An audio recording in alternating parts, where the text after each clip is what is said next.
और चलिए शुरुआत कर लेते हैं न्यूज ब्लास्ट खबरों की। UPSC chairman doctor Manoj Soni ने दिया है इस्तीफा। डॉक्टर मनोज सोनी ने राष्ट्रपति को भेजा है अपना इस्तीफा। डॉक्टर सोनी ने व्यक्तिगत कारणों से पद से इस्तीफा दिया है।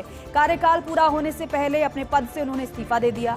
हालांकि डीओपीटी ने फिलहाल स्वीकारा नहीं है इस्तीफा। ये डॉक्टर सोनी ने 2017 में यूपीएससी बतौर सदस्य ज्वाइन किया था। 16 मई 2023 को उन्हें यूपीएससी का अध्यक्ष बनाया गया था। अचानक से उनका इस्तीफा आता है, सभी को चौंकाता है, लेकिन स्वीकारा नहीं गया अभी इस्तीफा। डॉक्टर मनोज सोनी का कार्यकाल 2029 में पूरा होने वाला था, लेकिन 2024 में अगर उन्होंने इस्तीफा दिया है तो क्या इसका कारण रहा, ये अभी साफ नहीं है। हालांकि उन्होंने व्यक्तिगत कारण बताया है इस्तीफा देने का, लेकिन इस्तीफा अभी स्वीकार नहीं किया गया है, एक्सेप्ट नहीं हुआ है डीओपीटी की तरफ से। और डॉक्टर सोनी की अगर बात की जाए, डॉक्टर सोनी ने 2017 में यूपीएससी बतौर सदस्य ज्वाइन किया था। 16 मई 2023 को उन्हें यूपीएससी का अध्यक्ष बना दिया गया था और उनका कार्यकाल जो समाप्त हो रहा था 2029 में, लेकिन उससे पहले ही उन्होंने इस्तीफा सौंपकर सभी को चौंकाया जरूर है। और देखिए, कांवड़ यात्रा के रास्ते में दुकानों पर नाम लिखने का ये पूरा मामला है। इंडियन एक्सप्रेस में मुख्तार अब्बास नकवी का इंटरव्यू आया है। लिख रहे हैं कि उन्होंने बताया है कि कांवड़ यात्रा के रास्ते को लेकर दिशा निर्देश सुरक्षा के लिए हैं। सिर्फ एक समुदाय नहीं, हर एक के लिए नाम लिखना जरूरी है। गलत तरीके से दिशा निर्देश लागू होने से अफरा तफरी। इस बार राज्य सरकार दूर कर रही है अपनी गलतियां।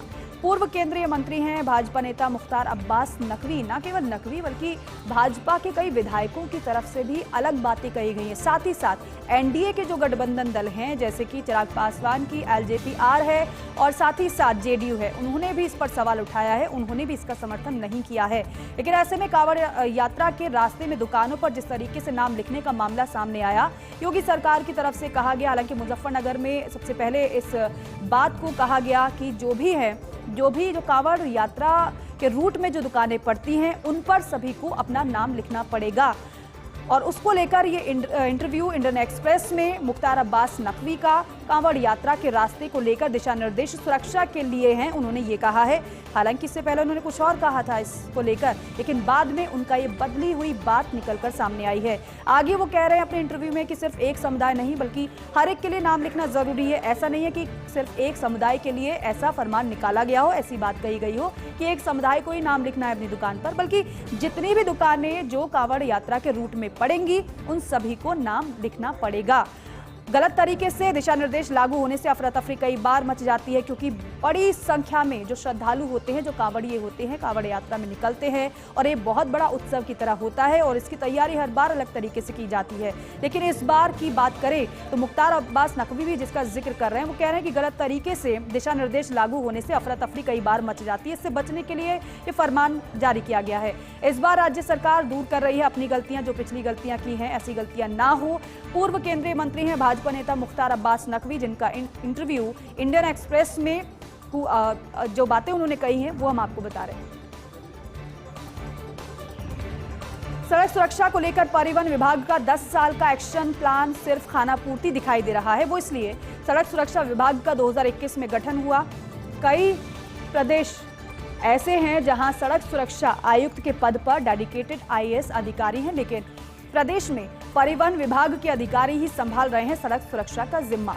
सड़क सुरक्षा विभाग बनने के बाद विभाग में अभी तक कोई नया पद सृजित नहीं हुआ है। परिवहन विभाग का ध्यान सिर्फ और सिर्फ राजस्व अर्जन पर है और इसलिए प्रदेश में सड़क दुर्घटनाएं बढ़ रही हैं। 2013 में हर दिन होती थी 25 मौतें, अब 34 मौतें हो रही हैं रोज। ये आंकड़ा बढ़ रहा है, जो कि चिंता का विषय है। अब ऐसे में सड़क सुरक्षा का 10 वर्ष का जो एक्शन प्लान बनाया है उसको कैसे पूरा करेंगे, ये सवालों के घेरे में है। प्रशासनिक सुधार समिति की 2012 की रिपोर्ट है। 1 लाख वाहनों पर एक परिवहन सेवा का अधिकारी होगा, लेकिन अभी करीब 2 लाख वाहनों पर एक अधिकारी है और इसलिए ये खानापूर्ति जो प्लान बनाया गया था सड़क दुर्घटनाओं को रोकने के लिए, जो पूरा रोड मैप तैयार हुआ था, वो इसलिए खानापूर्ति नजर आ रहा है क्योंकि जो घटनाएं हैं वो तो बढ़ रही हैं। सड़क सुरक्षा विभाग का 2021 में गठन किया गया था घटनाओं को रोकने के लिए। कई प्रदेश ऐसे भी हैं जहां सड़क सुरक्षा आयुक्त के पद पर डेडिकेटेड आईएएस अधिकारी हैं, लेकिन प्रदेश में परिवहन विभाग के अधिकारी ही संभाल रहे हैं सड़क सुरक्षा का जिम्मा। सड़क सुरक्षा विभाग बनने के बाद विभाग में अभी तक कोई भी नया पद सृजित नहीं हुआ है। परिवहन विभाग का ध्यान सिर्फ राजस्व अर्जन पर है और इसलिए प्रदेश में लगातार सड़क की दुर्घटनाएं बढ़ रही हैं। 2013 में हर दिन 25 मौतें होती थी, लेकिन अब आंकड़ा आप देखिए कि 34 मौतें हर दिन हो रही है। 25 से 34 का आंकड़ा हर रोज मरने वालों का हो चुका है। अब ऐसे में सड़क सुरक्षा का 10 वर्ष का जो एक्शन प्लान बनाया उसको पूरा कैसे किया जाएगा, ये बात चिंता का विषय भी है, क्योंकि लगातार जिस तरीके से घटनाएं बढ़ रही हैं। प्रशासनिक सुधार समिति की 2012 की रिपोर्ट है ये। 1 लाख वाहनों पर एक परिवहन सेवा का अधिकारी होगा। 1 लाख वाहनों पर एक परिवहन सेवा अधिकारी होगा, लेकिन अभी की बात करें तो करीब 2 लाख वाहनों पर एक अधिकारी ही सिर्फ है। 34 इकाइयां द्रव्यवती नदी में छोड़ रही हैं वेस्ट। नदी में छोड़ रही है अनट्रीटेड इंडस्ट्रियल वेस्ट। जेडी आयुक्त मंजू राजपाल ने जेडी अभियंताओं की बैठक भी ली इसके संबंध में और कहा कि राज्य प्रदूषण नियंत्रण मंडल उत्तर में कुल 18 इकाइयां हैं, जिनमें से 15 इकाइयों को मंडल की ओर से नोटिस जारी किया जा चुका है। इनमें से 8 इकाइयों पर पर्यावरण जुर्माना लगाया गया है। अब शेष 7 इकाइयों पर जुर्माना लगाने की प्रक्रिया चल रही है। राज्य प्रदूषण नियंत्रण मंडल दक्षिण में कुल 46 औद्योगिक इकाइयां हैं, जिनमें सुदर्शनपुरा क्षेत्र में 2 इकाइयां हैं, तो वहीं सांगानेर क्षेत्र की बात करें तो 30 इकाइयां हैं। सीतापुरा क्षेत्र में 14 इकाइयां हैं। सीतापुरा क्षेत्र की 2 इकाइयों को बंद किया गया है। 7 इकाइयों पर जुर्माना लगाया जा चुका है, जबकि 5 इकाइयों को नोटिस जारी किया जा चुका है। अवैध रूप से संचालित 8 इकाइयों को जेडीए ने नोटिस दिया है तो द्रव्यवती नदी, लेकिन वो किस तरीके से नाले में बदल रही है, क्योंकि औद्योगिक इकाइयों का जो वेस्ट है उसमें गिर रहा है। ऐसे में इसको लेकर बैठक भी ली गई। जेडी आयुक्त मंजू राजपाल की तरफ से अभियंताओं की उन्होंने बैठक ली। उन्होंने बताया कि राज्य प्रदूषण नियंत्रण मंडल उत्तर में कुल मिलाकर 18 इकाइयां हैं, जिनमें से 15 इकाइयों को मंडल की ओर से नोटिस भी जारी किया जा चुका है। अब इनमें से 8 इकाइयों पर पर्यावरण जुर्माना भी लगाया गया है, जिससे कि वेस्ट को गिरने से द्रव्यवती नदी में रोका जा सके, और शेष 7 इकाइयों पर जुर्माना लगाने की प्रक्रिया भी चल रही है। राज्य प्रदूषण नियंत्रण मंडल दक्षिण में कुल 46 औद्योगिक इकाइयां हैं, जिसमें सुदर्शनपुरा क्षेत्र में 2 इकाइयां हैं, सांगानेर क्षेत्र में 30 इकाइयां, सीतापुरा क्षेत्र में 14 इकाइयां हैं, तो वहीं सीतापुरा क्षेत्र की 2 इकाइयों को बंद भी किया गया है। 7 इकाइयों पर जुर्माना भी लगाया जा चुका है, जबकि 5 इकाइयों को नोटिस जारी किया जा चुका है। अवैध रूप से संचालित 8 इकाइयों को जेडीए ने नोटिस भी थमा दिया है। और देखिए, घरेलू उपभोक्ताओं से फिर फ्यूल सरचार्ज वसूली।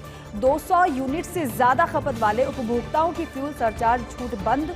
दरअसल पूर्ववर्ती कांग्रेस सरकार ने पिछले वर्ष अगस्त में छूट दी थी। सभी घरेलू उपभोक्ताओं के बिल में फ्यूल सरचार्ज छूट देने का जारी किया था आदेश। इस राशि का बजट प्रावधान मार्च 2024 तक ही है बिलिंग पर किया गया है, और सूत्रों के मुताबिक डिस्कॉम्स ने ऊर्जा विभाग से इस बारे में मार्गदर्शन मांगा था, जहां से मिले संकेत के बाद अब शुरू की जा रही है फ्यूल सरचार्ज वसूली। बिल में सरचार्ज की 61 पैसे प्रति यूनिट से गणना की गई। हालांकि 200 यूनिट से कम उपयोग पर अभी चालू रखी गई है छूट, तो घरेलू उपभोक्ताओं से फिर से फ्यूल सरचार्ज की वसूली की तैयारी है। और इसके संबंध में अगर आपको जानकारी हम दें तो बताएं कि 200 यूनिट से ज्यादा खपत वाले उपभोक्ताओं की फ्यूल सरचार्ज जो छूट मिल रही थी वो बंद है। दरअसल पूर्ववर्ती कांग्रेस सरकार की तरफ से पिछले वर्ष अगस्त में छूट दी गई थी। सभी घरेलू उपभोक्ताओं के बिल में फ्यूल सरचार्ज छूट देने का आदेश जारी किया गया था, जो बंद किया जा रहा है। इस राशि का बजट प्रावधान मार्च 2024 तक की ही बिलिंग पर किया गया, और सूत्रों के मुताबिक डिस्कॉम्स ने ऊर्जा विभाग से इस बारे में मार्गदर्शन भी मांगा था, जहां से संकेत मिलने के बाद अब फिर से शुरू की जा रही है कि फ्यूल सरचार्ज वसूली। बिल में सरचार्ज की 61 पैसे यूनिट प्रति यूनिट से गणना की गई। हालांकि 200 यूनिट से कम उपयोग पर अभी छूट चालू रखी गई है। और देखिए, बिना फास्टैग टोल प्लाजा से गुजरना पड़ेगा महंगा। विंडशील्ड पर फास्टैग नहीं है तो फिर लगेगा डबल टोल। एनएचएआई के अनुसार बिना फास्टैग देना होगा आपको डबल टोल टैक्स। फास्टैग नियमों के उल्लंघन पर किया जाता है ब्लैकलिस्ट भी। इसको लेकर एनएचएआई ने जारी की है मानक संचालन प्रक्रिया। टोल प्लाजा पर व्हीकल रजिस्ट्रेशन नंबर के साथ किया जाएगा दर्ज। सीसीटीवी फुटेज को गैर फास्टैग मामलों में किया जाएगा दर्ज। कई वाहन चालक जानबूझकर विंडशील्ड पर नहीं लगाते हैं फास्टैग।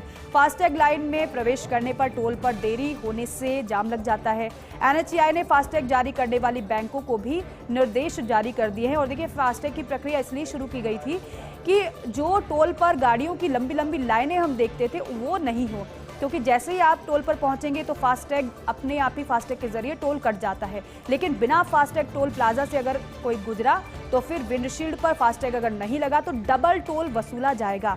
NHAI के अनुसार बिना फास्टैग आपको डबल टोल टैक्स देना होगा। हालांकि अभी भी ये प्रावधान है, अगर क्योंकि आप जाते होंगे टोल पर तो फिर अलग अलग वहाँ पर वाहन आपको नजर आते होंगे, जो बिना फास्टैग की लाइन होती है वहाँ पर अलग वाहन, और साथ ही साथ जहाँ पर फास्टैग अनिवार्य है, अगर किसी गाड़ी पर फास्टैग नहीं लगा है और वहाँ पर बिना फास्टैग लगा अगर वाहन खड़ा नजर आता है तो फिर डबल टोल वसूला जाता है। इसको लेकर विंडशील्ड पर नहीं लगाते हैं जो फास्टैग लाइन में प्रवेश करने पर टोल पर देरी होने से जाम लग जाता है। उसकी समस्या से समाधान के लिए इस प्रक्रिया को शुरू किया गया था, लेकिन अब भी लोग नहीं मान रहे हैं और इसलिए कार्रवाई की तैयारी इसको लेकर भी की जा रही है। सरकारी अस्पतालों में होगी बायोमेट्रिक हाजिरी। चिकित्सा मंत्री गजेंद्र सिंह खीवसर ने विधानसभा में जानकारी इस बात की दी है।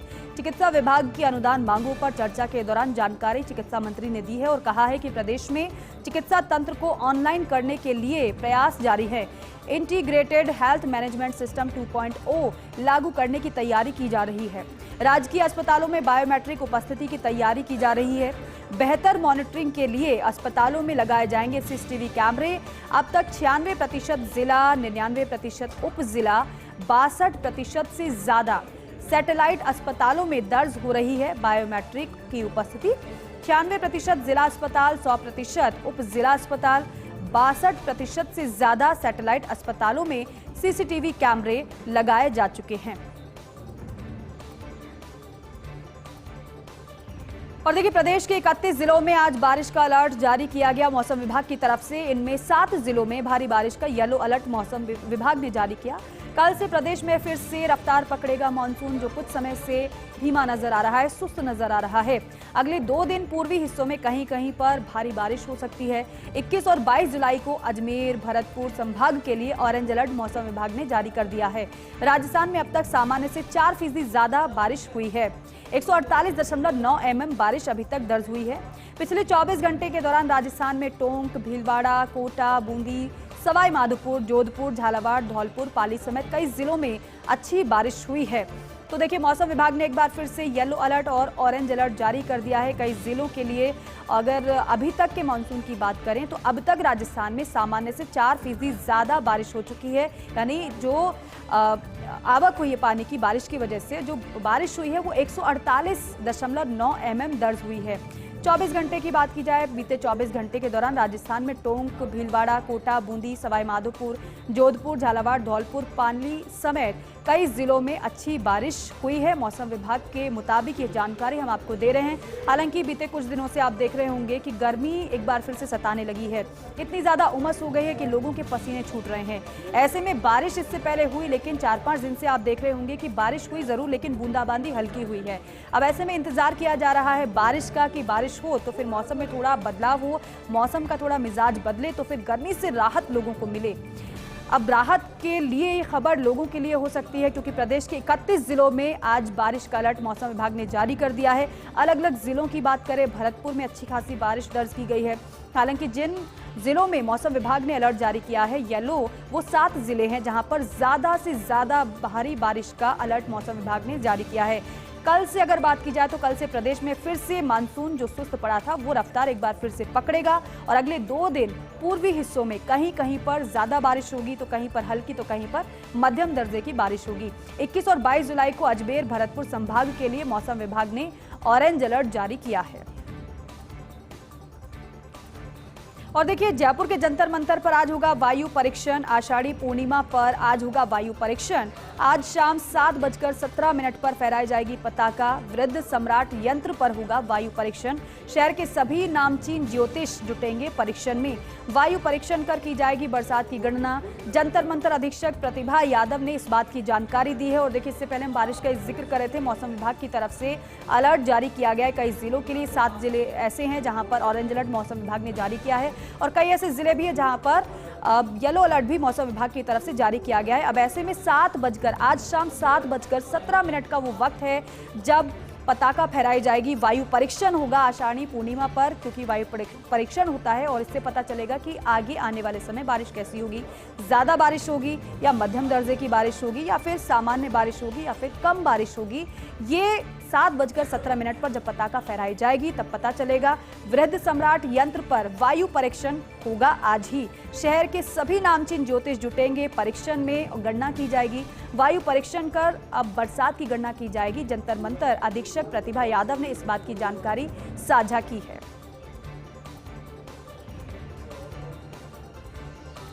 और चलिए इसी के साथ ही न्यूज ब्लास्ट खबरों में अभी के लिए इतना ही। आप देखते रहिए फर्स्ट इंडिया न्यूज। नमस्कार।